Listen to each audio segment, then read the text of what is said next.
Hello everyone, welcome to this video. So for today's content, I will be having a short discussion on the final action for curriculum material as celebration.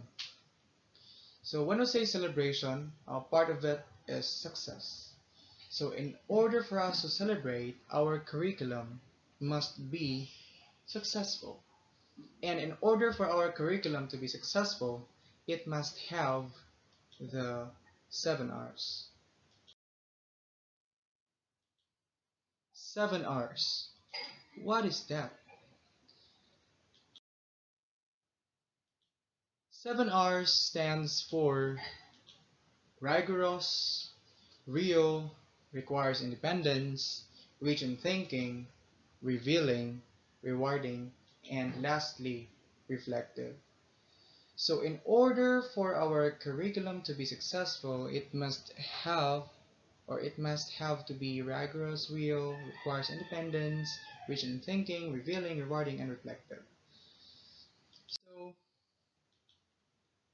first, a curriculum material is rigorous if it provides students opportunities to develop higher order thinking skills. So meaning the students and learners are not just merely passive or uh, or just merely the recipient of information, but at the same time they are given the chance to generate their own ideas, or for example, uh, they are given the opportunity to find their own solution of a certain problem. So that is an example of higher order thinking skills. And as for the second one, decision making. So when the students are given the opportunity to make their own choices, or their choices are being acknowledged, so that is an example of decision making. And for as for the last one, deep understanding, of course. So for example, solving math problems and related to real life situation.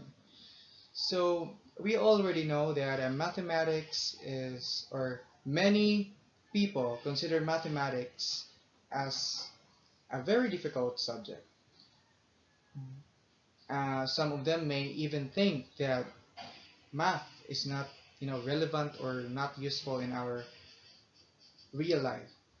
But as when the students are able to relate mathematics in real life situation, or when the students appreciate mathematics, then your curriculum, or the curriculum of the teacher that is being implemented, is very effective, and that makes it rigorous. And as for the second one, real or authentic.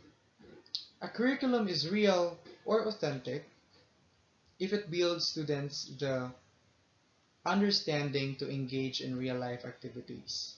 So for example, science experiments. So for example, if you are a teacher, then you are going to discuss about different parts of a flower. So it is advisable for you to bring your students in the garden and let them observe the real flower. Because in that way, the more authentic the curriculum is, the more learning, or the more the learning is effective. And as for the third one, it requires independence. It requires independence if the students are given opportunities to make appropriate choices. So meaning, again, the students are given the chance to make their own choices. But of course, as a teacher, you must also have to serve yourself as a guidance to them, so that your student will make an appropriate and correct choices. So for example, student chooses who to interview and when to do it.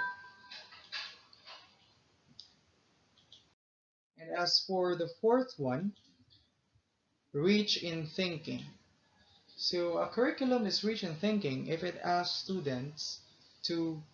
if it asks students more than just memorization or repetition, meaning the students are not just merely memorizing the important facts or information about certain topics or lesson, but the students are given the chance to understand it deeply, because in that way learning is more effective.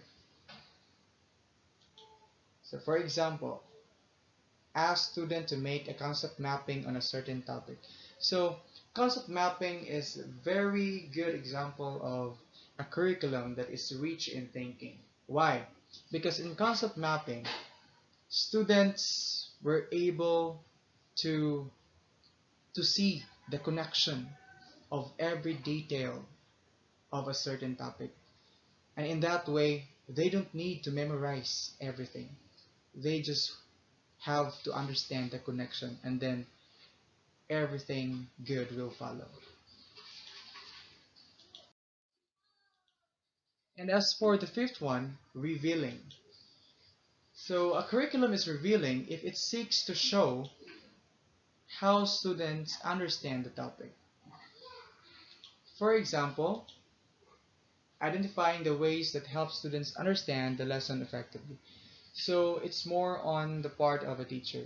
So a teacher must have to implement a curriculum that is able to uh, reveal the weaknesses and the strengths of uh, the students in terms of learning. Because in that way, the teacher will find a better way or better initiative to facilitate learning more effectively.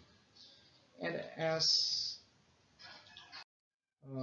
for the sixth one, rewarding. So if the students can first articulate what they are learning, if they can share clearly the results of their individual and group tasks, and if they are happy with what they are doing. So for example, as a teacher, seeing your student enjoy the learning process and achieve the learning objectives. So as a teacher, for example, to see your student enjoy the learning process, achieve the learning objectives. So as a teacher, it is very rewarding on your part to see your student grow, develop, and it makes you realize that your curriculum that you had implemented is very effective. So that is for the rewarding. And lastly, for reflective. So if it allows learners to think about one's learning, not only about feeling. So for example, the student may use to say, I used to think this before, but now I think blah blah blah. So that is an example of reflective. So these 7 R's: rigorous, real, requires independence, rich in thinking, revealing, rewarding, and reflective.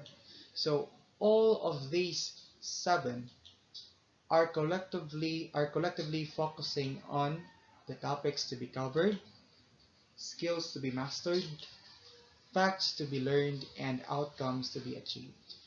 So that wraps up for the discussion. So thank you for watching and have a nice day.